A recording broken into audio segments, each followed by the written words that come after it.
أعوذ بالله من الشيطان الرجيم. بسم الله الرحمن الرحيم. ليس البر أن تولوا وجوهكم قبل المشرق والمغرب ولكن البر من آمن بالله واليوم الآخر والملائكة والكتاب والنبيين وآتى المال على حبه ذوي القربى واليتامى والمساكين وابن السبيل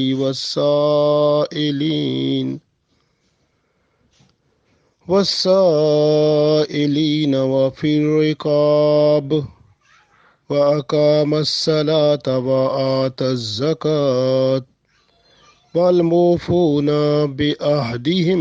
إذا عاهدوا والصابرين في البأساء والضراء وحين البأس أولئك الذين صدقوا وأولئك هم المتقون۔ عزیز دوستو، السلام علیکم ورحمۃ اللہ وبرکاتہ۔ سورۃ البقرہ آیت نمبر 177 تلاوت کی ہے۔ اس کے ہم نے دو حصے جو ہے وہ بیان کر چکے ہیں۔ آج تیسرا حصہ اس کا بیان کرتے ہیں، کیونکہ اس آیت کو آیت البر بھی کہتے ہیں، یعنی نیکی والی آیت۔ اس میں نیکی کا بیان ہے اور جو تقوی بندے میں لاتی ہے۔ تو پہلی اس میں جو بات تھی وہ تھی ایمان کے بارے میں، اعتقاد کے بارے میں، عقیدے کے بارے میں۔ دوسری بات معاملات یعنی مال کے بارے میں۔ تیسری بات عبادات، اور چوتھی بات اخلاقیات۔ ہم نے سب سے پہلے اس میں ایمان کے بارے میں پڑھا تھا کہ پہلا جو حق ہے جب بندہ اللہ پر ایمان لاتا ہے اور آخرت کے دن پر، فرشتوں پر، کتابوں پر، قرآن مجید تک ہر کتاب پر، اور نبیوں پر، اور آخری نبی رسول اللہ صلی اللہ علیہ وآلہ وسلم پر، تو یہ پہلا حصہ مکمل ہوتا ہے۔ اس کے بعد دوسرا حصہ ہے، کیونکہ بندہ جو ہے وہ مال کماتا ہے اور مال سے بڑی محبت رکھتا ہے، تو اس لیے دوسرے حصے میں اللہ تعالیٰ نے ارشاد فرمایا کہ اب آپ جو مال ہے آپ کا، وہ اب آپ اپنے رشتہ داروں کو بھی دو، اور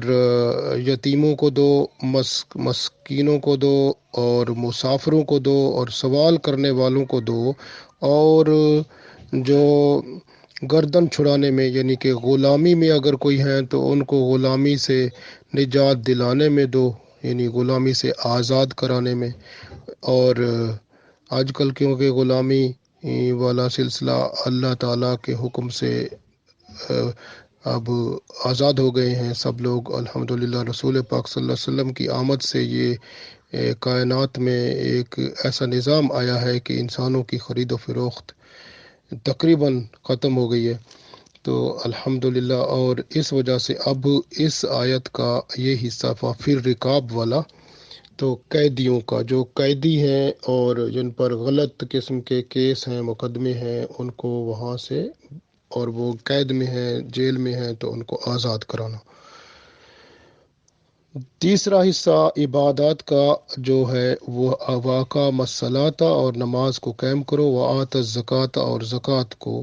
دیتے رہو۔ یہ آج انشاءاللہ اسی پر روشنی ڈالیں گے۔ اور چوتھا حصہ ہے والموفون بعہدہم، اور عہد کو پورا کرو، وعدے کو، اذا عہدوا، جب تم وعدہ کرو تو اس کو پورا کرو، والصابرین، اور صبر کرو، فی الباساء، یعنی بھوک اور افلاس، اور اس میں والضراء، اور بیماری میں بھی صبر کرو، وحین الباس، اور جہاد یا لڑائی میں بھی صبر کرو، اولئک الذین صدقوا، جو لوگ یہ سب کچھ کر لیتے ہیں تو پھر وہ اللہ کے نزدیک سچے لوگ ہوتے ہیں، واولئک هم المتقون، اور یہی لوگ پرہیزگار ہوتے ہیں۔ تو آج ہم انشاءاللہ تعالی وَأَقَامَ الصَّلَاةَ وَآتَى الزَّكَاةَ اس پر بات کریں گے۔ تو پہلی بات جو ہے وہ اقام الصلاۃ، صلاۃ یعنی نماز کو، اقام کا مطلب قائم کرنا، اور نماز کو قائم کرنا۔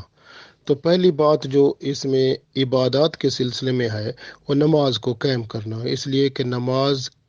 قیامت کے دن سب سے پہلا سوال جو ہوگا وہ نماز کا ہوگا۔ نماز کا حساب کتاب ہوگا کہ جو ہے بندہ جب فوت ہوا تھا تو اس کی عمر کتنی تھی۔ یہ وہاں پر جو فرشتے ہوں گے ان کے پاس ریکارڈ ہوگا، جو ہم نمازیں پڑھتے ہیں تو یہ فرشتے لکھ لیتے ہیں۔ یہ وہاں اس کا نماز کا ایک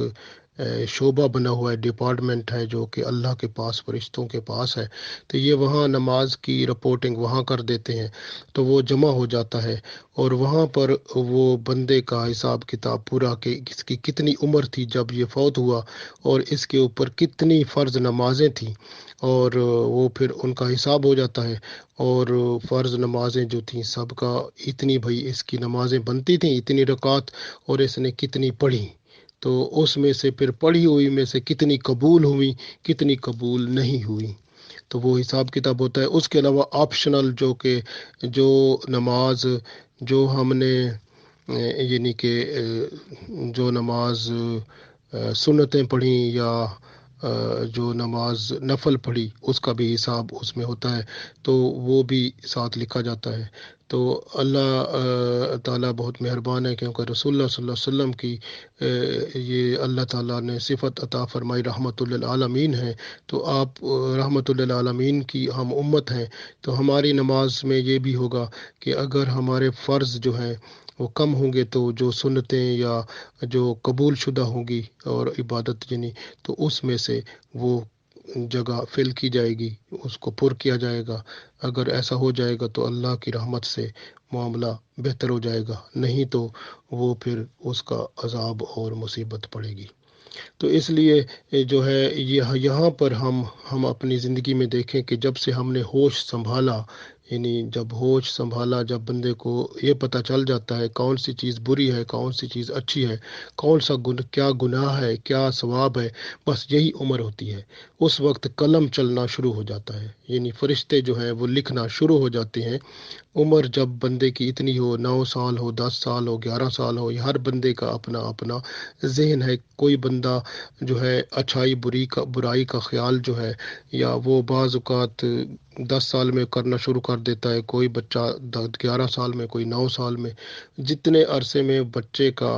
ذہن یہ تصور کرتا ہے کہ اچھائی کیا ہے، برائی کیا ہے، گناہ کیا ہے، ثواب کیا ہے، تو بس اس پر پھر قلم چلنا شروع ہو جاتا ہے، فرشتے اس کی نیکیاں اور برائیاں لکھنا شروع کر دیتے ہیں۔ تو یہ پھر باقی جتنی عمر ہے اس میں پھر اس کے اوپر جیسے بالغ ہوتا ہے بچہ تو اس کے اوپر نماز فرض ہو جاتی ہے، لڑکا ہو یا لڑکی ہو۔ لڑکی عام طور پر 9 سال میں، اور لڑکا جو ہے تقریباً 10 یا 11 سال میں، تو اتنا یعنی کہ نماز اس کے اوپر فرض ہو جاتی ہے۔ پھر وہ نماز جو ہے وہ اس کے بارے میں وہ جو ہے لکھا جاتا ہے، اور جب وہ قیامت کے دن جو ہے حساب کتاب ہوگا، اور پھر بندے جو ہیں ان کی نمازیں دیکھی جائیں گی کہ فرض نمازیں پوری پڑھی تھیں یا اس میں کمی تھی۔ اگر وہ پوری پڑھی تھی کتنی اس میں سے قبول ہوئی ہیں، کتنی ریجیکٹ ہوئی ہیں، کتنی، تو وہ پھر سارا حساب کتاب ہوتا ہے۔ تو پہلا مرحلہ نماز کا ہوگا قیامت والے دن۔ تو اس لیے قیامت کے دن سب سے پہلے حساب نماز کا ہوگا۔ اس لیے اللہ تعالیٰ نے ارشاد فرمایا سورہ مومنون میں، دیکھیں قد افلح المومنون، تو مومن جو ہے ایمان والے وہ فلاح پا گئے۔ الذین هم فی صلاتہم خاشعون، جو اپنی نمازوں میں خشوع خضوع رکھتے ہیں۔ علی صلاتہم یحافظون، یعنی اپنی نمازوں کی حفاظت کرنے والے ہیں۔ علی صلاتہم دائمون، یعنی اپنی نمازوں کو ہمیشہ قائم رکھنے والے ہیں، دائم رکھنے والے ہیں، ہمیشہ اس کو پڑھنے والے ہیں، نمازوں کو ادا کرنے والے ہیں۔ تو اس طرح سے نماز جو ہے، کیونکہ ہر بندہ جو ہے جب نماز پڑھتا ہے ہر بندے کی نماز مختلف ہوتی ہے۔ ایک بندے کی نماز دوسرے بندے کی نماز کی طرح نہیں ہوتی، کیونکہ ایک بندہ نماز کے جو ارکان ہیں ان کو خوش اسلوبی سے بہتر طریقے سے ادا کرتا ہے، دوسرا اس سے کم کرتا ہے یا اس سے زیادہ بہتر کرتا ہے۔ تو اس لیے خشوع خضوع اور اللہ کی طرف لگن جو ہوتی ہے وہ ہر بندے کی مختلف ہوتی ہے۔ اور ارکان نماز جو ہیں تو نماز کے اندر جو فرائض ہیں، نماز کے اندر واجبات ہیں، نماز کے اندر سنتیں ہیں، نماز کے اندر مستحب عمل ہیں، نماز کے اندر کچھ نفل عمل ہیں، تو یہ نماز کے اندر جو اعمال ہیں یا ان کو کون سا بندہ کس طرح ادا کرتا ہے اس پہ اور خشوع خضوع اور اللہ کی طرف رجحان اور محبت اور خلوص کو دیکھا جاتا ہے، تو پھر وہ نماز کا ایک پیمانہ بنتا ہے کہ اس کی نماز میں جیسے آپ سمجھیں کہ 100 نمبر ہے تو 100 میں سے کتنا پرسنٹ بندہ نمبر لیتا ہے، تو یہ اب اللہ جانتا ہے کس کی کتنی ہے، لیکن یہ علیحدہ علیحدہ حساب کتاب ہوتا ہے، بندہ اپنی سمجھ کے مطابق وہ جو ہے نماز پڑھتا ہے۔ جیسے کہ رسول اللہ صلی اللہ علیہ وسلم نے فرمایا لیس للعبد من صلاته الا ما عقل، یعنی بندے کا نماز میں وہ حصہ ہے جو اس نے اپنی عقل سے سمجھ لیا تو اس پر ہوتا ہے۔ تو اس لیے اللہ تعالیٰ نے ارشاد فرمایا اقم الصلاۃ لذکری کہ میری یاد کے لیے نماز کو قائم کرو۔ تو نماز قائم کرنا اللہ کی یاد کے لیے ہے۔ اللہ کو یاد اگر بندہ کرے گا تو فذکرونی اذکرکم، بندہ اللہ کو یاد کرے گا تو پھر بندے کو اللہ بھی یاد کرے گا۔ اور اسی طرح سے اگر بندہ اللہ کو بھلا دے گا تو پھر اللہ بھی بندے کو بھلا دے گا، کیونکہ اور اللہ تعالیٰ چاہتا ہے کہ بندہ بھلائے نہ، نماز کی طرف غافل نہ ہو۔ اللہ تعالیٰ ارشاد فرماتا ہے وَلَا تَكُن مِّنَ الْغَافِلِينَ، اور غافلوں میں مت ہونا۔ حضرت حسن رضی اللہ تعالیٰ عنہ روایت کرتے ہیں کہ رسول اللہ صلی اللہ علیہ وسلم نے فرمایا 5 نمازوں کی مثال ایسے ہے جیسے تم میں سے کسی کے دروازے پر نہر بہتی ہو، اس میں وافر پانی ہو اور اس میں ہر روز 5 بار بندہ نہائے، تو اس پر کیا کوئی میل رہ جاتا ہے؟ تو میل تو ختم ہو جاتا ہے، وہ بندہ تو پاک صاف ہو گیا، ستھرا ہو جاتا ہے۔ اسی طرح سے 5 نمازیں ہیں، جب بندہ وضو کر کے 5 نمازیں روزانہ پڑھتا ہے تو وہ اس طرح ہو جاتا ہے کہ اس پر گناہ سارے جھڑ جاتے ہیں، گناہ ختم ہو جاتے ہیں، گناہوں سے بندہ پاک ہو جاتا ہے۔ گویا نمازیں بندے کو گناہوں سے پاک کرنے والی ہوتی ہیں، اور اللہ بندے سے اتنا محبت کرتا ہے، اس لیے اللہ تعالیٰ چاہتا ہے کہ بندہ نمازیں پڑھتا رہے تاکہ گناہوں سے بچتا رہے اور میری قربت اختیار کرتا رہے۔ رسول اللہ صلی اللہ علیہ وسلم فرماتے ہیں جس نے 2 رکعت نماز ادا کی، دنیا کی بات دل میں نہ لایا، تو اس کے سابقہ تمام گناہ معاف ہو گئے۔ حضرت عائشہ رضی اللہ تعالی عنہا فرماتی ہیں کہ رسول اللہ صلی اللہ علیہ وسلم نماز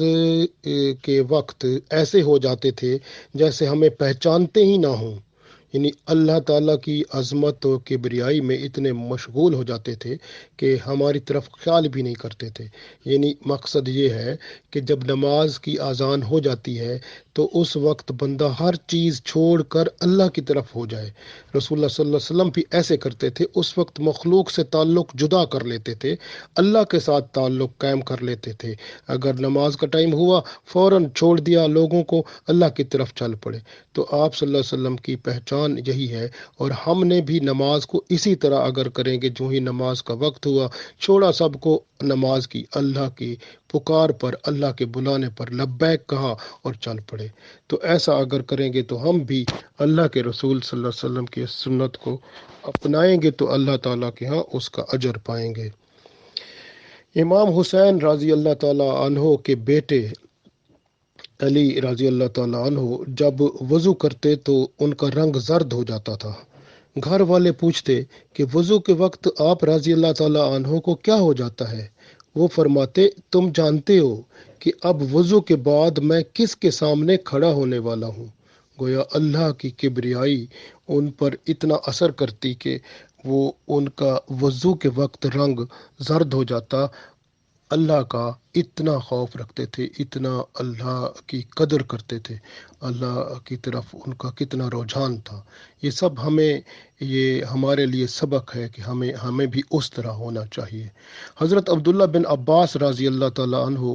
فرماتے ہیں کہ غور و فکر کے ساتھ 2 رکعت نماز پڑھ لینا رات بھر کے قیام سے بہتر ہے جس میں دل غافل رہے۔ یعنی اگر دل غافل ہو تو نماز چاہے آپ کروڑ رکعت پڑھ لو تو وہ کسی کام کی نہیں ہے، لیکن جب دل بندے کا نماز میں ہو، اللہ کی طرف ہو، تو غور و فکر کے ساتھ 2 رکعت پڑھ لو تو یہ رات بھر جتنی پڑھی ہے وہ سب سے بہتر ہے۔ حضرت حسن رضی اللہ تعالیٰ عنہ روایت کرتے ہیں کہ رسول پاک صلی اللہ علیہ وسلم نے فرمایا، سب سے بڑا چور وہ ہے جو نماز کا چور ہو، یعنی وہ جو رکوع اور سجود مکمل نہ کرتا ہو۔ نماز کی چوری کرنا یہی ہے کہ نماز کے رکوع سجود بندہ صحیح نہ کرتا ہو۔ تو رکوع سے مراد کھڑا ہونا، یعنی رکوع جو ہوتا ہے نا، رکوع نیچے جب جاتے ہیں رکوع کے وقت گھٹنے پر ہاتھ لگا کے جھکتے ہیں، اس کے بعد بندے کو چاہیے کہ جسم کو پورا کھڑا کرے، اور قوما جس کو کہتے ہیں، تو وہ اس کو قیام کہتے ہیں، یعنی یہ نماز رکوع کے بعد کھڑا ہونا۔ تو اس کے بعد پھر اسی طرح جب 2 سجدے ہوتے ہیں، ایک سجدہ ادا کر کے پھر جسم کو دوبارہ کھڑا کرے اور بیٹھے، سکون آ جائے، اس کے بعد دوسرے سجدے میں جائے۔ تو اگر ایسا نہیں کرے گا تو پھر یوں سمجھو کہ اللہ کے رسول صلی اللہ علیہ وسلم نے اس کو فرمایا کہ یہ نماز کا چور ہے، چوری کرنے والا ہے۔ تو آپ دیکھیں نا، آپ کو بہت سارے چور مل جائیں گے کہ اس طرح سے نماز کو چوری کرنے والے جو ہوتے ہیں۔ تو اس طرح سے اور دوسرا خشوع خضوع کا حالت دیکھیں تو حضرت علی رضی اللہ تعالیٰ عنہ کو دیکھیں کہ پنڈلی مبارک میں تیر لگا ہوا ہے، اگر اس کو نکالنا چاہتے ہیں تو درد ہوتا ہے، لیکن نماز پڑھتے ہیں تو لوگ اس کو نکال لیتے ہیں، درد بھی نہیں ہوتا۔ تو گویا نماز میں اللہ کی طرف اتنا خیال تھا کہ اپنے جسم کا خیال ہی نہیں ہے۔ تو یہ ہے اللہ کے حبیب جو حضرت علی رضی اللہ تعالیٰ عنہ ہیں، تو وہ دیکھیں ان کی کتنی شان ہے کہ اللہ کے ساتھ کتنے وہ فنا فی اللہ جیسے ہوتا ہے ہو جاتے ہیں، اور اللہ کی طرف رجحان ہو جاتا ہے، تو ان کا تیر نکالا جاتا ہے ان کی پنڈلی مبارک سے، تو ان کو محسوس بھی نہیں ہوتا، جب سلام پھیرتے ہیں تو پتہ چلتا ہے کہ وہ تیر بھی نکل گیا۔ اسی طرح ایک اللہ کے ولی تھے، ان کا نام ہے حضرت بن زر رحمۃ اللہ علیہ، ان کو ہاتھ پر پھوڑا نکل آیا، اور پھر بہت سارے ڈاکٹروں کو، طبیبوں کو دکھایا، آخر کار انہوں نے فیصلہ دیا کہ ان کا ہاتھ کاٹنا پڑے گا۔ اب کیا ہوا کہ وہ نماز پڑھ رہے ہیں، نماز کے دوران ہی ان کا ہاتھ کاٹ لیا گیا۔ اب جب سلام پھیرا تو ان کو پتہ چلا کہ وہ ہاتھ تو کٹ گیا، پتہ بعد میں چلا۔ یہ ہیں نمازیں، اور ہماری نماز دیکھیں کیسی ہوتی ہے۔ تو اس طرح سے آپ صلی اللہ علیہ وآلہ وسلم نے فرمایا، قیامت کے روز اللہ تعالیٰ ایسے بندے کی طرف نظر رحمت نہیں کرے گا جو رکوع اور سجدہ میں کمر سیدھی نہیں کرتا۔ جیسے میں نے عرض کیا نا، وہ نماز کا جو چور ہوتا ہے کہ وہ جب رکوع کرتا ہے تو اس کے بعد سیدھا کھڑا نہیں ہوتا اور ایسے ہی سجدے میں چلا جاتا ہے، تو وہ نماز کا چور ہے۔ اسی طرح سجدہ ایک کرتا ہے تو اس کے بعد آرام سے بیٹھتا نہیں ہے، دوسرے سجدے میں چلا جاتا ہے، تو وہ چور ہے۔ اسی کے بارے میں رسول پاک صلی اللہ علیہ وسلم فرماتے ہیں کہ قیامت کے روز اللہ تعالیٰ ایسے بندے کی طرف نظر رحمت نہیں کرے گا جو رکوع اور سجدہ میں کمر سیدھی نہیں کرتا۔ آپ صلی اللہ علیہ وآلہ وسلم نے فرمایا، جب تک نمازی توجہ نہ ہٹائے تو اللہ بھی اس پر سے توجہ نہیں ہٹاتا۔ گویا بندہ جب نماز کی طرف ہی توجہ رکھتا ہے تو اللہ تعالیٰ کی نظر اس پر رہتی ہے، جب بندہ توجہ ہٹاتا ہے تو اللہ کی نظر اس سے ہٹتی ہے۔ تو اس لیے کہ جو ہے نا، جو نماز کی جو غفلت ہے وہ سب سے بڑی نقصان والی چیز ہے۔ غفلت یہ ہوتی ہے کہ نماز کا ٹائم ہو گیا، بندہ بیٹھا ہے، کوئی نہیں، آرام سے نماز بعد میں پڑھ لوں گا، تھوڑی دیر بعد پڑھ لوں گا، بس جب نماز کا ٹائم ختم ہونے والا ہو تھوڑی دیر پہ پھر پڑھ لیتا ہے آخر میں جا کر۔ تو ایسے نمازی جو ہیں وہ نماز سے غافل سمجھے جاتے ہیں۔ تو یہ نماز سے غافل جو ہیں وہ ان کو اللہ کے حضور جو ہے ان کی عزت اور حرمت نہیں ہے۔ تو اللہ تعالیٰ ان کے بارے میں سورۃ ماعون میں ارشاد فرماتا ہے، فویل للمصلین الذین هم عن صلاتهم ساہون۔ تو اللہ نے فرمایا یہ جو ہے نا ان کے لیے ہلاکت ہے، فویل للمصلین، ایسے نمازیوں کے لیے ہلاکت ہے، بربادی ہے، تباہی ہے، الذین ہم ان صلاتہم ساہون، جو اپنی نمازوں سے غافل ہیں۔ تو گویا ایسے نمازیوں کے لیے جو غافل ہوتے ہیں، تو ان کے لیے اللہ نے فرمایا کہ ہلاکت ہے، تباہی ہے، بربادی ہے ان کے لیے، کیونکہ وہ اپنی نماز سے غافل ہوئے بیٹھے ہیں۔ نماز کا ٹائم ہو گیا، بیٹھے ہیں جی، نماز پڑھیں گے بعد میں دیکھا جائے گا اینڈ پہ جا کے۔ تو یہ ایسے جو ہے نا، نماز کا یہ ہے کہ جو ہی وقت ہوتا ہے نماز پڑھنا شروع کرے، جماعت کے ساتھ پڑھے، 27 نمازوں کا ثواب لے، ایک نماز کے بدلے میں 27 نمازوں کا ثواب ملتا ہے جماعت کے ساتھ اگر بندہ پڑھ لے۔ اگر جماعت نہیں ملتی تو اکیلے پڑھ لے۔ نماز پڑھنا ہر صورت فرض ہے، معاف نہیں ہے۔ اگر بندہ جو ہے نماز بیمار ہو گیا ہے، نماز وہ کھڑا ہو کے نہیں پڑھ سکتا، بیٹھ کے پڑھے۔ اب بیٹھ کے نہیں پڑھ سکتا تو لیٹ کے پڑھے، لیٹ کے بھی نہیں پڑھ سکتا تو اشاروں سے پڑھے۔ تو اتنا تک نماز معاف نہیں ہے، حتیٰ کہ بندہ بالکل اس حالت میں ہے کہ اشارے بھی نہیں کر سکتا تو آنکھوں سے اشارے سے پڑھے۔ تو گویا نماز جو ہے وہ کسی صورت میں بندے پر معاف نہیں ہے، تو ہر صورت میں اس کو ادا کرنی ہے۔ اور نماز مسلمان اور کافر میں فرق ہے۔ اگر جس نے نماز جان بوجھ کر چھوڑ دی تو اس نے کفر کیا۔ یہ حدیث جو ہے یہ مسلم میں بھی ہے، ابو داؤد میں بھی ہے، نسائی میں بھی ہے، مسند احمد میں بھی ہے۔ اتنی حدیث کی کتابوں میں یہ حدیث ہے کہ جس بندے نے نماز جان بوجھ کر چھوڑ دی تو وہ کفر میں چلا گیا، اور نماز مسلمان اور کافر میں فرق ہے۔ تو یہ چیز ہے، تو اس لیے نماز بہت اہم ہے۔ اور جس نے ایک حدیث میں رسول اللہ صلی اللہ علیہ وسلم فرماتے ہیں، حضرت عبادہ بن صامت رضی اللہ تعالیٰ عنہ اس کے راوی ہیں، فرماتے ہیں آپ صلی اللہ علیہ وسلم، جس نے نماز کو قصدن چھوڑ دیا، یعنی ارادے کر کے قصدن چھوڑ دیا، تو وہ ملت اسلامیہ سے نکل گیا، اسلام سے نکل گیا، اس کا خاتمہ ہو گیا، اسلام کے اندر نہ رہا۔ تو وہ نماز اس کی، وہ نماز جو ہے جس نے، دیکھے نا، نماز جو ہے وہ اتنی اہم ہے کہ جو بندہ اس کو جان بوجھ کر چھوڑ دیتا ہے وہ اسلام سے بھی نکل جاتا ہے۔ تو یہ نماز بہت اہم ہے، اور اس کو جو ہے ہر صورت ادا کرنا ضروری ہے۔ اب یہاں پر ایک بڑی بات جو بتانے والی ہے وہ یہ ہے کہ نماز کو وقت پر ادا کرنا ہے۔ جیسے قرآن پاک میں اللہ نے فرمایا نا سورہ نساء میں، ان الصلاۃ کانت علی المؤمنین کتابا موقوتا، کہ یہ جو ہے نا بے شک جو نماز ہے مومنوں پر، ایمان والوں پر وقت مقررہ پر جو ہے نا وہ فرض ہے، تو اس کو مقررہ وقت پر ادا کر دو، اور یہ نہ غافل نہ ہو، سست نہ بنو۔ سستی اور کاہلی جو ہے وہ ہلاکت میں ڈال دیتی ہے، اور بندے کے لیے وہ نماز پھر اس کی اہمیت نہیں رہتی، اور فرشتے بھی اس کی پھر وہ سستی کاہلی لکھ دیتے ہیں۔ اللہ نے قرآن پاک کو فویل للمصلین فرمایا ہے، ایسے نمازیوں کے لیے ہلاکت ہے جو اپنی نماز سے غافل ہوتے ہیں۔ سورۃ معاون میں اللہ تعالیٰ نے اس کو ارشاد فرمایا ہے۔ تو اس لیے نماز جو ہے اس کی طرف توجہ کرنی چاہیے، اس کو چھوڑنا نہیں چاہیے، یہ فرض ہے، یہ بالکل فرض عین ہے۔ اور یہاں پر ایک بات جو بڑی اہم ہے وہ یہ ہے کہ نماز، قرآن پاک میں کسی جگہ یہ نہیں آیا کہ نماز پڑھو۔ قرآن پاک میں اللہ تعالیٰ نے 700 دفعہ سے زیادہ نماز کے بارے میں حکم فرمایا ہے، لیکن فرمایا کیا ہے کہ نماز کو قائم کرو، قائم کرو۔ وَيُقِيمُوا الصَّلَاةَ وَأَقِيمُوا الصَّلَاةَ وَأَقِمِ الصَّلَاةَ وَيُقِيمُونَ الصَّلَاةَ، اس طرح کے لفظ آئے ہیں۔ تو اس کا مطلب کیا ہے کہ نماز کو قائم کرو، قائم کرنے کا حکم آیا ہے، قائم کرنا۔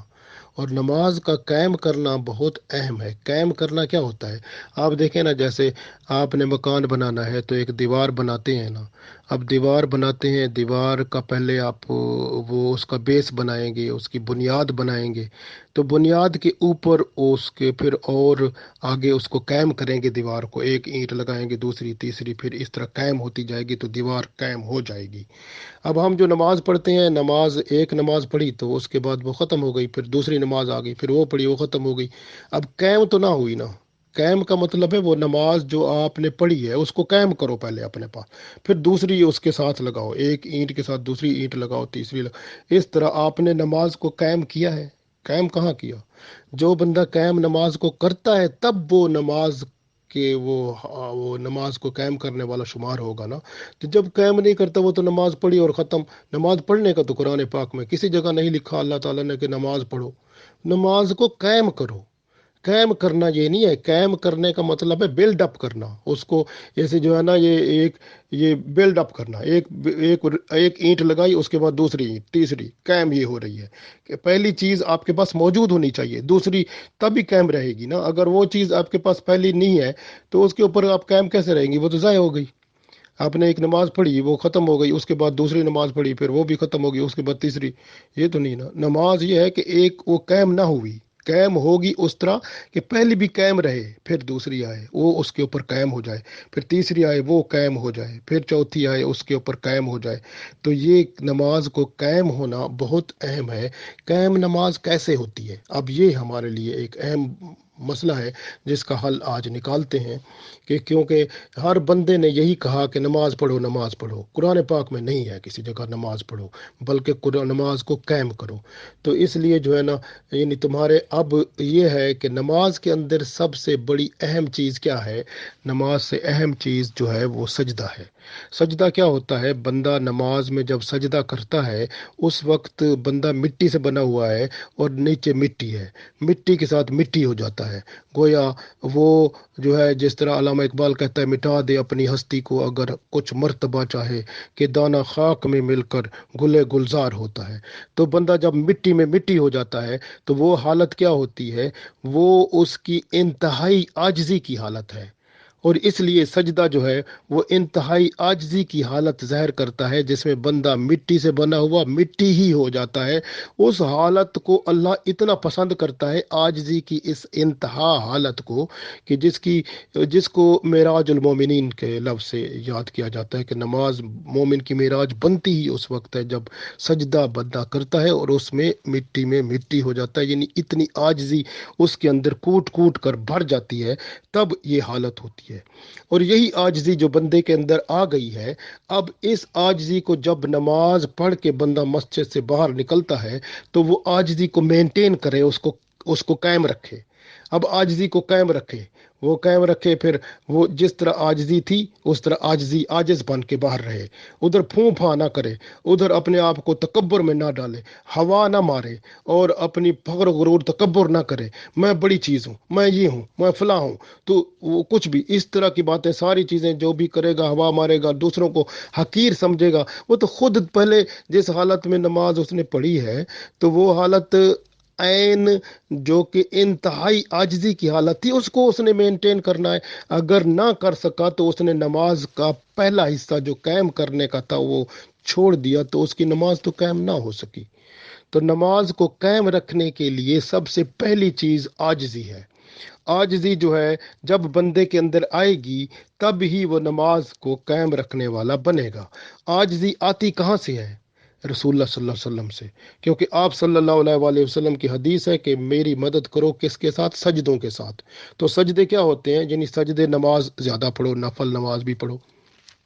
تو سجدوں کے ساتھ مدد کرو۔ تو وہ سجدے کیا ہوتے ہیں؟ سجدہ انتہائی عاجزی کی شان ہے، یعنی انتہائی عاجزی کی علامت ہے۔ تو گویا رسول پاک صلی اللہ علیہ وسلم انتہائی عاجزی کو کتنا پسند کرتے ہیں کہ اللہ اس کو پسند کرتا ہے۔ تو اس لیے جو ہے اللہ کی نظر رسول پاک صلی اللہ علیہ وسلم پر ہوتی ہے، اور رسول پاک صلی اللہ علیہ وسلم کی طرح وہ نماز پڑھنے میں بندہ جب انہی کا عمل کر رہا ہوتا ہے، تب وہ رسول پاک صلی اللہ علیہ وسلم کی نسبت سے وہ اللہ کی نظر میں منظور نظر ہو جاتا ہے۔ اصل بات یہ ہوتی ہے، کیونکہ نماز دیکھیں، نماز کے بارے میں قرآن پاک کے اندر کسی جگہ پر نہیں ہے مکمل بیان کہ آپ نے رکوع کرنا ہے، پھر اس کے بعد سجدہ کرنا ہے، کون سا رکن پہلے کرنا ہے، کون سا بعد میں کرنا ہے، کس طرح نماز کی آپ نے پورا سلسلہ چلانا ہے، جو یعنی کہ آپ نے اللہ اکبر سے لے کر السلام علیکم ورحمۃ اللہ تک کیسے کرنا ہے، قرآن پاک میں آپ کو نہیں ملے گا۔ تو کہاں ملے گا؟ رسول پاک صلی اللہ علیہ وسلم کے عمل سے، کیونکہ رسول پاک صلی اللہ علیہ وسلم جو ہیں وہ قرآن پاک کی تفسیر ہے، قرآن پاک کی عملی شکل ہے۔ اس لیے جب آپ، اور نماز جو ہے وہ جسمانی عبادت ہے، لہذا جسم کو دیکھنا پڑے گا، تو آپ صلی اللہ علیہ وآلہ وسلم کے جسم اطہر کو دیکھنا پڑے گا کہ نماز پڑھتے وقت آپ صلی اللہ علیہ وسلم کا جسم مبارک کیسے حرکت کرتا ہے، کیسے رکوع فرماتا ہے، کیسے سجدہ کرتا ہے، کیسے وہ تشہد میں بیٹھتے ہیں، کیسے وہ آپ صلی اللہ علیہ وسلم کو دیکھنا پڑے گا۔ پھر آپ صلی اللہ علیہ وسلم کی مطابق مطابق وہ اپنی نماز کو قائم کرنا پڑے گا، اور اپنے دل کے اندر اللہ کے رسول صلی اللہ علیہ وسلم کی محبت کو لانا پڑے گا۔ انہی کی محبت دل میں آئے گی، ایمان کو تقویت ملے گی، تر و تازہ ہوگا، اور جو ہے اور اعضاء جو ہیں وہ حرکت کریں گے جو رسول پاک صلی اللہ علیہ وسلم کے جسم مبارک اور اعضاء مبارک نماز میں کیا کرتے تھے، اور پھر اسی طرح کی حرکت کو بندہ نماز کے بعد بھی قائم رکھے گا، گویا اس کی زندگی قرآن و سنت کے مطابق ہوگی، شریعت محمد صلی اللہ علیہ وسلم کے مطابق ہوگی۔ اگر باہر نماز سے جائے گا تو پھر بھی شریعت کے مطابق چلے گا، اور واپس دوسری نماز میں آئے گا تو اس وقت تک وہ شریعت کے مطابق چل رہا ہوگا، تو اس کی پہلی نماز قائم ہو جائے گی۔ اب دوسری آ گئی، اب دوسری نماز کے بعد پھر اسی طرح شریعت کے مطابق اگلی نماز تک پھر وہ اپنی زندگی گزارے گا، تو پھر وہ شریعت کی پابند رہ کر تو سمجھو اس نے کیا کیا کہ دوسری نماز بھی قائم کر لی۔ اسی طرح قائم ہوتی جائے گی نماز۔ اگر تیسری نماز آ گئی، اب تیسری نماز کا جو وقفہ تھا اس کے دوران بھی وہ شریعت کے مطابق رہا، تو پھر سمجھو پھر تیسری نماز پڑھنے آ گیا تو تیسری نماز بھی اس کی پھر وہ قائم ہو گئی۔ نمازیں ایسے قائم ہوتی جائیں گی۔ تو یہ نمازوں کا قائم ہونا اللہ کے رسول صلی اللہ علیہ وسلم کی محبت اور قربت اور آپ صلی اللہ علیہ وسلم کے اعمال و افعال اور سنتوں سے مزین ہے۔ اس لیے کتاب و سنت کے مطابق زندگی گزار لے گا بندہ، تبھی وہ نماز کو قائم کر سکے گا۔ جس طرح کہ آپ دیکھیں کہ اللہ کے رسول صلی اللہ علیہ وسلم کے بارے میں قرآن پاک میں آتا ہے، وَمَن يُطِعِ الرَّسُولَ فَقَدْ أَطَاعَ اللَّهَ، جس نے رسول پاک صلی اللہ علیہ وسلم کی اطاعت کر لی اس نے گویا اللہ کی اطاعت کر لی۔ اور اسی طرح محبت رسول صلی اللہ علیہ وسلم اگر آئے گی اندر تو وہ اللہ کی محبت کو اندر لائے گی۔ وہ جیسے اللہ تعالیٰ ارشاد فرماتا ہے قرآن پاک میں کہ اگر تم قل ان کنتم تحبون اللہ فاتبعونی یحببکم اللہ، اگر تم چاہتے ہو کہ اللہ تعالیٰ تم سے محبت کرے تو قل ان کنتم تحبون اللہ، کہ اگر لوگوں کو فرما دیں کہ اگر تم چاہتے ہو کہ اللہ تعالیٰ تم سے محبت کرے فاتبعونی، تو آپ میری اتباع کرو۔ تو اللہ کے رسول صلی اللہ علیہ وسلم کی اتباع ہوگی، انہی کی محبت اندر دل میں ہوگی، اور اعضاء جو ہیں جسم کے انہی کے جس طرح آپ صلی اللہ علیہ وسلم حرکت فرماتے تھے رکوع میں سجود میں، اور اسی طرح کے اعمال اگر اعضاء کریں گے جس طرح آپ صلی اللہ علیہ وسلم نماز میں ادا فرماتے تھے اور نماز کے بعد اور بار، اور اسی طرح قرآن و سنت کے مطابق جب ہمارے اعضاء چلنا شروع ہو جائیں گے، سنت رسول صلی اللہ علیہ وسلم کو فالو کریں گے، اٹھنا بیٹھنا چلنا پھرنا ہر کام کرنا اللہ کے رسول صلی اللہ علیہ وسلم کے مطابق ہو جائے گا، رسولی جھلک اس میں آتی رہے گی، تب جو ہے نا وہ نماز قائم ہوگی، ورنہ نہیں ہوگی۔ تو اس لیے جو ہے نا یہ اہم بات ہے، اس لیے نماز کو قائم رکھنے کا حکم ہے۔ نماز قائم اگر بندہ رکھ لے تو وہ مسلمان اتنا اچھا بن جاتا ہے کہ جس کی مثال ہی کچھ نہیں ہے، کہ سارے بندے اگر نماز کو قائم کرنے والے بن جائیں تو یہ دنیا جو ہے یہ جنت یہی بن جائے۔ تو یہ بہت اہم بات ہے جس کو ہم خیال نہیں کرتے، اور جب کہ نماز میں جب ہم ہوتے ہیں اس وقت ہم کیا کرتے ہیں؟ اللہ اکبر کہتے ہیں، اللہ سب سے بڑا ہے، پھر ہم جو ہے نا بعد میں دیکھیں رکوع کرتے ہیں، جھکتے ہیں، پھر سجدہ کرتے ہیں، اور سجدے میں انتہا درجے کی عاجزی بیان کرتے ہیں، اور اللہ کو کہتے ہیں کہ یا اللہ سبحان ربی العالی، تو ہی سب سے بلند شان والا، تیری عظمت ہے سبحان ربی العظیم، جب ہم رکوع میں کہتے ہیں تیری عظمت، تو ہی بہت عظیم ہے، تو ہی بڑی شان والا ہے، رکوع اور سجدے میں اسی کی طرح کہتے ہیں نا۔ تو ہم تیری بات مان چکے ہیں، تیری بات یعنی یہ نماز جو ہوتی ہے یہ عاجزی کے ساتھ اللہ کے سامنے وعدہ کراتی ہے کہ میں اب باہر جاؤں گا تو میں اسی پر قائم رہوں گا، جو نماز جس طرح میں نے تیرے حبیب صلی اللہ علیہ وسلم کے اعمال افعال اور سنتوں کے مطابق میں نے پڑھی ہے، اسی طرح تیرے حبیب صلی اللہ علیہ وسلم کی بتائی ہوئی باتوں کے مطابق باقی وقت گزار کر پھر تیرے حضور دوبارہ اگلی نماز میں آؤں گا، تو پھر جو ہے نا تب وہ نماز قائم ہوگی اور محبت رسول صلی اللہ علیہ وسلم اپنے اندر آئے گی۔ تو قل ان کنتم تحبون اللہ فاتبعونی، تو پھر اللہ کی محبت بندے میں آئے گی، وہی رسولی محبت جو ہے وہ اللہ کی محبت کو ساتھ لائے گی۔ پھر کیا ہوگا کہ وہ اللہ کی محبت بندے میں آئے گی، والذین آمنوا اشد حبا للہ، پھر اللہ کی محبت شدید ترین ہوگی، پھر قربت الہی بڑھے گی، اور پھر اللہ تعالیٰ جو ہے آگے فرماتا ہے وَيَغْفِرْ لَكُمْ ذُنُوبَكُمْ ذنوبکم، اور پھر اللہ تعالیٰ جو ہے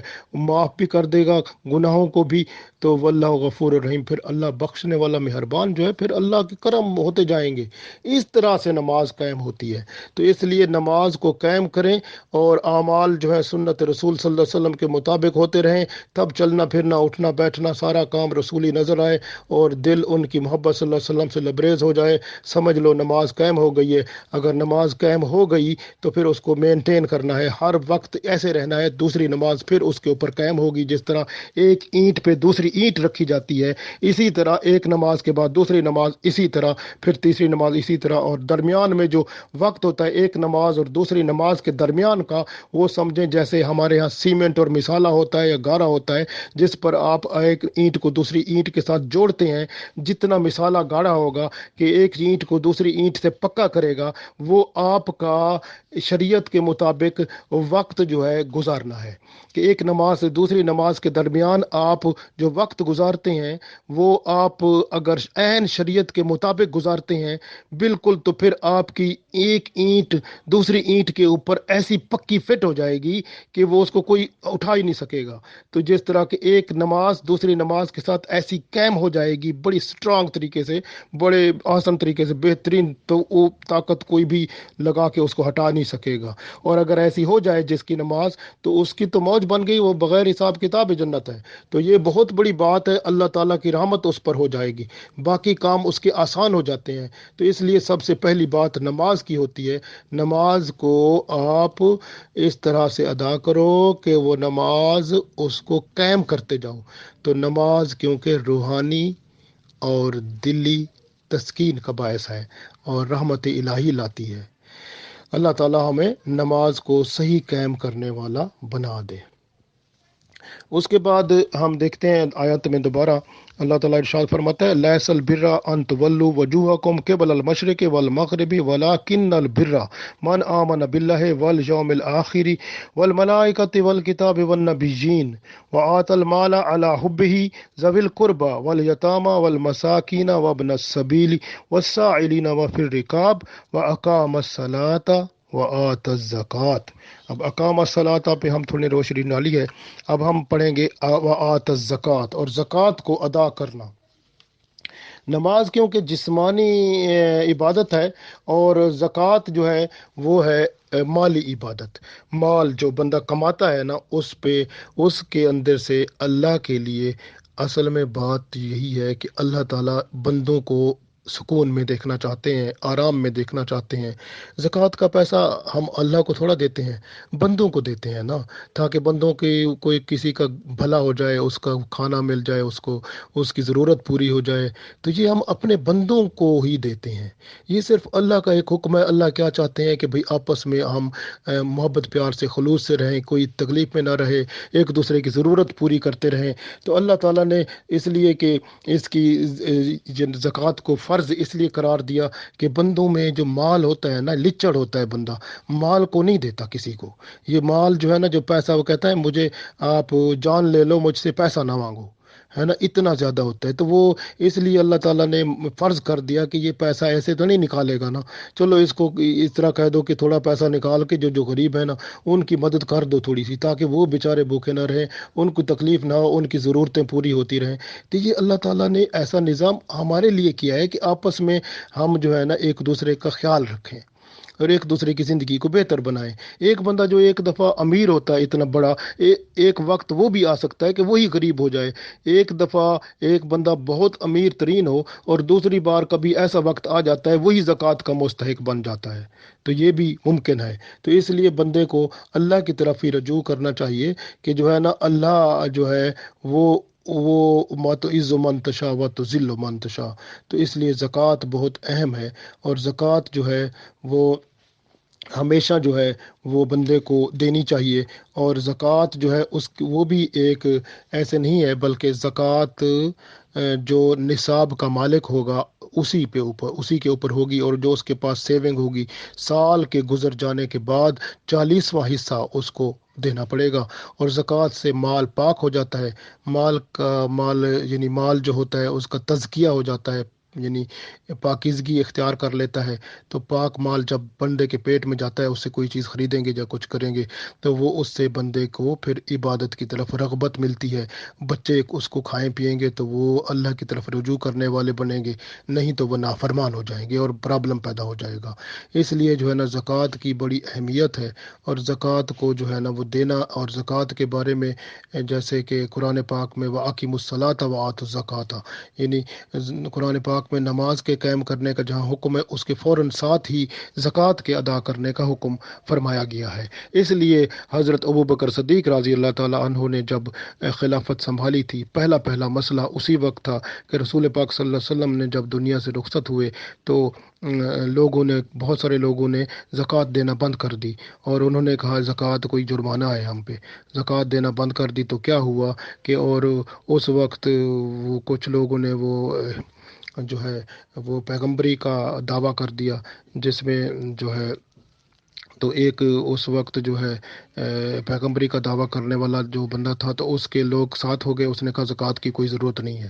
زکوٰۃ نہیں دینی، بس زکوٰۃ کوئی ضرورت، زکوٰۃ ایک جرمانہ ہے، اس نے یہ کہا۔ تو اس وجہ سے حضرت ابوبکر صدیق رضی اللہ تعالیٰ عنہ جو ہیں، انہوں نے یہ فرمایا کہ زکوٰۃ جو رسول اللہ صلی اللہ علیہ وسلم کے زمانے میں جیسے لوگ دیا کرتے تھے، اب بھی ان کو ویسے دینا چاہیے۔ میں زکوٰۃ کو وہ ختم نہیں کر سکتا اسلام کے اندر سے، کیونکہ قرآن پاک میں جب بھی اللہ کا حکم آیا کہ نماز پڑھو، اس نماز کو قائم کرو، تو اس کے فوراً بعد حکم آیا کہ زکوٰۃ بھی دو۔ تو زکوٰۃ اور نماز ایک دوسرے کے ساتھ ساتھ ہیں، تو اس لیے جو نماز نہیں پڑھتا تو وہ زکوٰۃ بھی پھر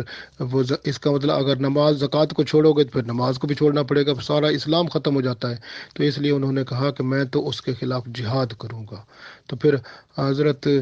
تو کیا ہوا کہ وہ جو اس وقت ایک میں نے عرض کیا کہ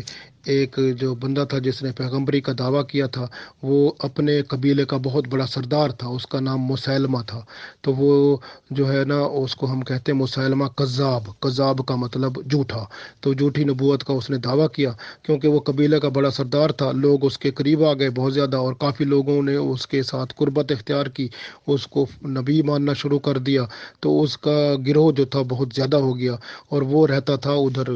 یہ جہاں پر آج کل سعودی عرب میں ریاض جو دارالحکومت ہے اس کے قریب جو تھا، تو وہاں پر جو ہے نا پھر کیا ہوا کہ پھر حضرت ابوبکر صدیق رضی اللہ تعالیٰ عنہ نے اس کے خلاف جہاد کیا، اور کیونکہ اسی نے ہی لوگوں کو برگلا رکھا تھا کہ اب زکوٰۃ جو ہے جرمانہ ہے، اس کو نہ دو، تو پھر حضرت ابوبکر صدیق نے جب اس کے خلاف جہاد کیا تو مسلمان جو ہیں وہ ماشاءاللہ مسلمانوں کی فوج وہاں ریاض کے مقام پر تو وہ ان کے ساتھ لڑی، یعنی یہ جو ہے نا وہ جب لڑائی ہوئی تو اس کو کہتے ہیں جنگ یرموک، تو وہ جو ہے نا وہ جنگ ہوئی، تو اس جنگ کے نتیجے میں کیا ہوا کہ وہ مسلمہ کذاب بھی مارا گیا، اور اس کے جو فالوورز تھے وہ بھی شدید شکست کھائی انہوں نے، اور اسلام کو فتح ہوئی، اور حضرت ابوبکر صدیق رضی اللہ تعالیٰ عنہ نے زکوٰۃ کا نظام قائم کر دیا۔ تو الحمدللہ جنگ اس کو کہتے ہیں، ساری جنگ یرموک نہیں کہتے، اس کو جنگ یمامہ کہتے ہیں، یمامہ، تو کیونکہ وہ علاقہ جو ہے نا وہ جو ریاض کا جو علاقہ تھا، ریاض جو شہر آج کل سعودی عرب کا دارالحکومت ہے، اس کو پرانا نام یمامہ کہتے تھے، تو اس کو جنگ یمامہ کہا جاتا تھا۔ تو جنگ ہوئی تھی، وہ جنگ یمامہ تھی، اس میں مسلمان جو تھے تقریباً 600 مسلمان حفاظ کرام شہید ہوئے تھے، مسلمانوں کو بھی بہت زیادہ نقصان ہوا تھا، اور پھر وہ حضرت عمر رضی اللہ تعالیٰ عنہ، حضرت ابوبکر صدیق رضی اللہ تعالیٰ عنہ کے پاس آئے، تو پھر انہوں نے التجا کی کہ قرآن پاک کو کتابی شکل دو، تو کتابی تدوین قرآن تب شروع ہوا۔ تو گویا یہ کہنے کا مقصد ہے کہ حضرت ابوبکر صدیق رضی اللہ تعالیٰ عنہ نے یہ رسول اللہ صلی اللہ علیہ وسلم کے بعد جو ہی لوگ زکوٰۃ سے منکر ہوئے، تو آپ رضی اللہ تعالیٰ عنہ نے ایسے لوگوں سے جنگ کی جو زکوٰۃ نہ دینے والے تھے، اور پھر اللہ کے حکم سے ان کو واپس لائے اور اسلام کے اوپر دوبارہ مربوط کیا، سب کے ساتھ ربط ہوا، اور اسلام کا نظام زکوٰۃ وہ بحال ہو گیا، اور پھر وہ حضرت عمر رضی اللہ تعالیٰ عنہ نے بعد میں اس کو آرگنائز کیا پورا، کہ حتیٰ کہ چھوٹے بچہ پیدا ہوتا تھا اس کا بھی وظیفہ لگایا، اور جن کے کام نہیں ہوتے تھے ان کے، جس طرح آج کل یورپ میں یہ لوگ جو ہے اس کا نظام قائم ہے جو کہ تو یہ جس کو کہتے ہیں کہ فلاحی نظام جو ہے، تو یہ حضرت عمر رضی اللہ تعالیٰ عنہ کا بنایا ہوا ہے۔ تو نظام جو کہ یہ اتنا حسین نظام جو کہ بنایا ہوا ماشاء اللہ حضرت عمر رضی اللہ تعالیٰ عنہ نے وہ بعد میں آرگنائز کیا۔ تو زکوٰۃ جو ہے یہ بہت اہم چیز ہے۔ اس زکوٰۃ سے جو قوم زکوٰۃ نہیں دیتی اس میں بیماریاں پھیلتی ہیں، ایسی بیماریاں جو پہلے نہیں ہوتی تھیں۔ یعنی اگر کسی ایریا میں، کسی ملک میں، کسی شہر میں آپ دیکھیں کہ وہ ایسی بیماریاں پیدا ہو گئی ہیں جو پہلے نہیں ہوتی تھیں، تو سمجھو وہ لوگ زکوٰۃ نہیں دیتے۔ تو اس میں لوگ زکوٰۃ نہیں دیتے تو پھر یہ ایسی بیماریاں پیدا ہوتی ہیں۔ تو اسی طرح جس طرح کے ناپ تول کا نظام میں کمی پیدا ہو جائے تو اس سے قحط ہوتا ہے، مشقت ہوتی ہے، ظالم بادشاہ آ جاتے ہیں۔ جس طرح کہ اگر کسی قوم میں جو بڑے بڑے سردار ہوتے ہیں یا بڑے بڑے لوگ ہوتے ہیں، وہ اگر عمل کرنا چھوڑ دیں اللہ کے حکم پر، تو وہاں پر خانہ جنگی شروع ہو جاتی ہے، تو یہ بھی مصیبت ہوتی ہے۔ تو اس لیے جو ہے نا، قرآن پاک میں اللہ تعالیٰ نے ارشاد فرمایا سورہ مومنون میں، والذین هم للزکوٰۃ فاعلون، اور وہ لوگ جو کہ مومن ہیں، ایمان والے ہیں، تو وہ زکوٰۃ دیتے ہیں، وہ زکوٰۃ کو ہر صورت ادا کرتے رہتے ہیں۔ اور ایک چیز دیکھیں، مومن جو ہوتا ہے وہ بخیل نہیں ہوتا، کنجوس نہیں ہوتا، بد اخلاق نہیں ہوتا، اور جو بخل کرتا ہے، کنجوس ہوتا ہے، تو وہ زکوٰۃ نہیں دیتا پھر، کیونکہ وہ بخل ہوتا ہے، کنجوس ہوتا ہے، زکوٰۃ بھی نہیں دیتا۔ حتیٰ کہ پھر کیا ہوتا ہے، قطع رحمی شروع ہو جاتی ہے، کہ وہ رشتے کٹنا شروع ہو جاتے ہیں، اس سے وہ اکیلا رہ جاتا ہے، اور پھر بعض اوقات خون خرابہ پیدا ہوتا ہے، تو یہ پرابلم پیدا ہوتے ہیں۔ تو اس لیے جو ہے حضرت ابو ہریرہ رضی اللہ تعالیٰ عنہ فرماتے ہیں کہ جو بھی سونے چاندی کا مالک ہے اور اگر وہ حق زکوٰۃ ادا نہیں کرتا، تو قیامت کے دن اس کا یہی مال دوزخ کی آگ میں گرم کر کے اسے داغا جائے گا۔ جب وہ ٹھنڈا ہوگا پھر اس کو دوبارہ گرم کیا جائے گا، پھر اس کے جسم کے ہر عضو کو اس سے داغا جائے گا۔ تو یہ کام اس وقت ہوگا جب 50,000 سال کا وہ دن قیامت کا ہے، اس وقت یہ کام اس کے ساتھ شروع ہو جائے گا۔ تو اس لیے یہ بہت سخت ہے جو کام، تو اس لیے زکوٰۃ کو، جس کے اوپر بھی زکوٰۃ ہو تو اس کو فوراً دے دینا چاہیے۔ تو اولاد جو ہوتی ہے بندے کی آزمائش ہوتی ہے۔ بعض بندے جو ہوتے ہیں نا، وہ اولاد کی وجہ سے بزدل ہو جاتے ہیں اور بخیل بن جاتے ہیں، تو وہ جو ہے نا اولاد کے لیے بخیل بن گئے، کنجوس بن گئے، اور وہ جو بزدل بن گئے، اور اسلام کو نظر نہ کیا، اللہ اور اس کے رسول صلی اللہ علیہ وسلم کی طرف نظر نہ رکھی، بلکہ اولاد کی، قرآن پاک میں اللہ فرماتا ہے یہ اولاد، مال اور اولاد جو ہے یہ آزمائش ہے، یہ جو ہے نا یہ ایک قسم کی آزمائش اللہ نے رکھی ہے، مال اور اولاد جو ہے۔ تو اس لیے جو ہے بندہ اس کو آزمائش سمجھے گا تو پھر یہ ہے کوئی پرابلم نہیں ہوگا، کیونکہ اللہ کی جو اصل بات ہے وہ حکم اللہ کا ہے جس کو بندے نے پورا کرنا ہے، اور اگر اللہ کے حکم کو پورا کرتا رہے گا، اللہ کے رسول صلی اللہ علیہ وسلم کے حکم کے مطابق، پھر مسئلہ ٹھیک ہے، کوئی پرابلم نہیں ہے۔ تو بخیل جو ہوتا ہے، کنجوس جو ہوتا ہے نا، کہتے ہیں کہ بخیل کو دیکھنا ہی جو ہے نا دل کی سختی لانا ہے۔ جو بخیل یعنی کنجوس بندے کو بندہ دیکھتا ہے نا تو اس کا دل سخت ہو جاتا ہے، اس لیے کنجوس کو دیکھنا ہی نہیں چاہیے۔ رسول اللہ صلی اللہ علیہ وسلم فرماتے ہیں کہ قیامت کے دن فقراء جو ہوں گے، فقیر ہوں گے، جو وہ اغنیا جو امیر ہوں گے، ان کی رسوائی کا باعث بنیں گے۔ کیوں؟ کہ قیامت کے دن فقیر کہیں گے کہ وہ جو امیر تھے انہوں نے ہمارے حقوق پورے نہیں کیے، ہم پر ظلم کیا، کیونکہ اللہ تعالیٰ کو عرض کریں کہ جو تو نے اے اللہ ان پر عائد کیا تھا جو آپ نے زکوٰۃ کا، تو انہوں نے زکوٰۃ نہ دی اور ہماری ضروریات پورا نہ کی، تو پھر اللہ تعالیٰ فرمائے گا مجھے میری عزت و جلال کی قسم، میں تمہیں تمہارے حقوق ان سے ضرور دلواؤں گا۔ تو اس طرح سے وہ کیا ہوگا، پھر اللہ تعالیٰ ان اغنیا کو دور کر دے گا، اور ان لوگوں کے، پھر رسول پاک صلی اللہ علیہ وسلم نے یہ آیت پڑھی، والذین فی اموالہم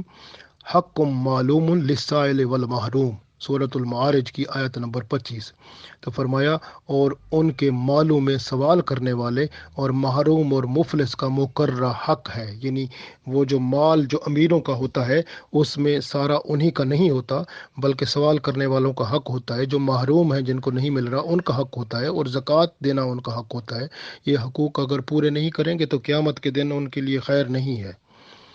شب معراج رسول اللہ صلی اللہ علیہ وسلم جب آ رہے تھے تو آپ صلی اللہ علیہ وسلم نے کچھ لوگوں کو دیکھا کہ بکریوں کی طرح چر رہے تھے، جہنم کی گرم جہنم کے گرم پودے اور کانٹے دار جھاڑیاں کھا رہے تھے۔ تو حضرت جبرائیل علیہ السلام نے بتایا کہ یہ وہ لوگ ہیں جو زکوٰۃ ادا نہیں کرتے تھے۔ آپ صلی اللہ علیہ وسلم نے فرمایا اللہ تعالیٰ کے نزدیک زکوٰۃ نہ دینے والا یہود و نصارہ کی طرح ہے، اور جو عشر نہیں دیتا وہ مجوسیوں کی طرح ہے، اور اگر جو زکوٰۃ اور عشر دونوں نہ دے تو اس پر فرشتے لعنت کرتے ہیں۔ حامیم سجدہ صورت قرآن پاک کی جو صورت ہے اس کی آیت نمبر 7 میں اللہ تعالیٰ ارشاد فرماتا ہے وَيْلٌ لِّلْمُشْرِكِينَ الَّذِينَ لَا يُؤْتُونَ الزَّكَاةَ۔ تو اللہ فرماتا ہے وائل، وائل کا مطلب ہلاکت ہے، للمشرکین مشرکوں کے لیے، اللہ زینا وہ لوگ لا یوتون الزکوٰۃ جو زکوٰۃ نہیں دیتے، گویا یہ زکوٰۃ نہ دینے والے جو ہیں وہ مشرک کے برابر ہیں۔ یہاں پر اللہ نے فرمایا مشرکین، دیکھیں وائل للمشرکین الذین لا یوتون الزکوٰۃ، وہ مشرکین اور ان پر افسوس ہے جو مشرک ہیں، وہ لوگ ہیں جو زکوٰۃ نہیں دیتے۔ تو گویا زکوٰۃ نہ دینے والا مشرکوں کے برابر ہو جاتا ہے۔ آپ صلی اللہ علیہ وسلم نے فرمایا جو زکوٰۃ ادا نہیں کرتا قیامت کے دن اس کا جو مال ہوگا نا وہ گنجے سانپ کی طرح اس کو ہار بنا کر گلے میں ڈال دیا جائے گا، پھر وہ اس کو ڈستا رہے گا اور اس کو کہے گا میں تیرا مال ہوں، میں تیرا خزانہ ہوں، میں تیرا مال ہوں، میں تیرا خزانہ ہوں، بس اس کو ڈستا رہے گا، وہ اس کو پھر برداشت کرتا رہے گا۔ تو جو لوگ زکوٰۃ نہیں دیتے آج یہ دیکھ لیں، پھر ایسا کام کرانا ہے تو اگر سانپ گلے میں ڈالنا ہے اور وہ ڈسوانا ہے تو پھر ٹھیک ہے، لیکن ورنہ تو زکوٰۃ جو ہے وہ ہر صورت میں ادا کرنی چاہیے اور اللہ کے حضور جو ہے جھکنا چاہیے۔ اگر غلطی کوتاہی ہو جاتی ہے فوراً معافی مانگنی چاہیے، اور زکوٰۃ کا پیسہ تو بلکہ جتنا ہوتا ہو اس سے ذرا زیادہ دینا چاہیے، کیونکہ اسی صورت میں جو ہم نے پہلے پڑھا ہے اللہ تعالیٰ نے فرمایا جو کہ زکوٰۃ کے علاوہ بھی آپ نے لوگوں کی خدمت کرنی ہے، اپنے رشتہ داروں کی یا یتیموں کی، مسکینوں کی، مسافروں کی، سوال کرنے والوں کی اور قیدیوں کی، تو یہ سب کچھ زکوٰۃ کے علاوہ بھی مدد کرنی ہے، تو زکوٰۃ بھی دینی ہے۔ تو زکوٰۃ اور زکوٰۃ جو ہے آپ کو پتہ ہے سمپل سی بات ہے، 40واں حصہ ہے، اگر آپ کے پاس 100 روپے ہیں تو 2.5 روپے دینے پڑیں گے، تو اسی طرح اگر 100 پاؤنڈ ہیں تو 2.5 پاؤنڈ دینے پڑیں گے۔ کتنی آسان بات ہے۔ اور زکوٰۃ دینی ہے کن کو دینی ہے؟ یہ جو ہے تقریباً یہ 8 لوگ بنتے ہیں جن کو دے سکتے ہیں۔ پہلے جو فقراء ہوتے ہیں، فقیر لوگ ہوتے ہیں، فقیر وہ ہوتے ہیں جن کی گزر اوقات نہیں ہو سکتی۔ یہ فقیر نہیں ہیں جو راستے میں باہر پیسے مانگتے رہتے ہیں کہ ہمیں دے دو یا ایسے سوال کرتے ہیں، یہ نہیں، بلکہ جو اصل فقیر ہوتا ہے نا جس کی گزر اوقات بڑی مشکل ہوتی ہے تو وہ گزر اوقات نہیں ہو سکتی، اس کو دینا چاہیے زکوٰۃ، اس کو لگتی ہے۔ فقیر وہ ہوتے ہیں، فقیر فقراء۔ اس کے بعد مسکینوں کو دینی چاہیے۔ مسکین ایسے ہوتے ہیں جن کے پاس تھوڑا بہت ہوتا ہے لیکن ضرورت پوری جتنے میں ان کی پوری ضرورت ہو جائے وہ ان کے پاس نہیں ہوتا، وہ سفید پوش لوگ ہوتے ہیں، سوال بھی نہیں کرتے، ایسے مسکینوں کو زکوٰۃ دینی چاہیے اور ڈھونڈ ڈھونڈ کے ان کو دینی چاہیے، اور کوشش کرے اگر وہ مسکین اپنے ہی رشتہ دار ہوں تو پھر 2 ثواب ملیں گے، ایک تو زکوٰۃ دینے کا اور دوسرا صلح رحمی کا۔ اسی طرح تیسرا جو ہوتا ہے وہ زکوٰۃ کو وصول کرنے والے جو ہوتے ہیں ان کی تنخواہیں بھی زکوٰۃ سے ہو جاتی ہیں۔ چوتھا یہ ہے کہ